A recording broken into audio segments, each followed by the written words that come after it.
Salut à tous, le journal du foot de ce vendredi 14 février. Cristiano Ronaldo continue de porter la Juve en panne d'inspiration depuis quelques matchs. Buteur sur penalty jeudi soir lors de la demi-finale de Coupe d'Italie contre le Milan AC. Le Portugais a permis à la vieille dame d'éviter une nouvelle défaite qui aurait pu faire mal à l'approche d'une période charnière de la saison avec le retour imminent de la Ligue des Champions.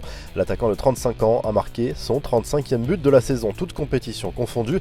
18 buts marqués lors des 14 derniers matchs. CR7 tient une forme exceptionnelle. Le Portugais qui a reçu par ailleurs une gold card de la part des Émirats Arabes Unis qui ont décidé de lui accorder ce visa longue durée.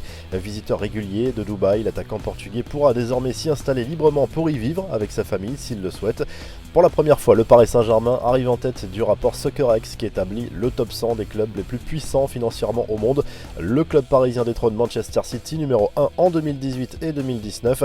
Cette première place est en grande partie due à l'amélioration de la gestion financière du club parisien grâce à une augmentation des rentrées financières et une diminution des dettes. L'organisation SoccerX prend en compte 5 critères pour établir ce classement: le potentiel financier des joueurs et des installations immobilières, les actifs financiers, les investissements mais aussi les dettes contractées par le club. Quelques infos en bref, la petite phrase de Mino Raiola qui devrait plaire aux supporters de la Juve, un peu moins à ceux des Red Devils. L'agent de l'international français a déclaré jeudi soir que le milieu de terrain ne serait pas contre un retour en Italie chez les Bianconeri. Comme pour Ibra, l'Italie est une deuxième maison pour Pogba, mais nous en parlerons après l'Euro. Il veut jouer au plus haut niveau, a lâché l'agent du champion du monde.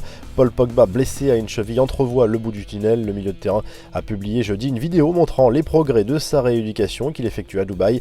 Le joli coup de Chelsea sur le marché des transferts. L'Ajax Amsterdam a confirmé le départ d'Hakim Ziyech vers les Blues. L'international marocain rejoindra le club londonien à l'issue de la saison et coûtera 40 millions d'euros à Chelsea. On connaît les affiches des demi-finales de la Coupe de France après la qualification de Saint-Etienne face à Épinal jeudi soir.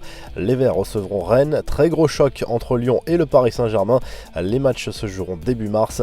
Des nouvelles de Neymar qui s'est rendu jeudi soir à Düsseldorf en Allemagne pour participer à un événement People dans lequel il a présenté une collection de vêtements. Une obligation promotionnelle qui survient à quelques jours du 8e de finale aller de Ligue des Champions entre le PSG et Dortmund. Alors que l'incertitude est encore de mise concernant son retour sur les terrains, Florian Thauvin est devenu papa d'un petit Alessio. Il y a quelques jours, le joueur de l'OM a posté une photo en famille sur les réseaux sociaux. La revue de presse, le journal L'équipe refait sa une sur Neymar. Les supporters parisiens suivent avec une grande attention les dernières infos concernant le Brésilien. Malgré les doutes émis par Thomas Tuchel, la star du PSG devrait bien tenir sa place finalement mardi prochain à Dortmund. En Espagne, AS consacre sa une à Isco avec ce titre, à la Renaissance. Le milieu de terrain du Real Madrid a regagné la confiance de Zinedine Zidane qui l'a titularisé lors des matchs importants des dernières semaines. Le Mundo Deportivo reparle du prochain mercato estival et du principal objectif du FC Barcelone en attaque.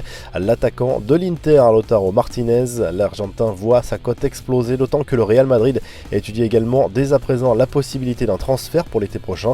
En Italie, Tuttosport revient sur le match nul un partout entre le Milan AC et la Juve en demi-finale aller de la Coupe d'Italie à San Siro. Cristiano Ronaldo a permis à la vieille dame d'égaliser sur un pénalty discutable en fin de rencontre. Vous retrouvez l'actu foot sur topmercato.com, l'appli Top Mercato, et à très vite pour un nouveau journal du foot.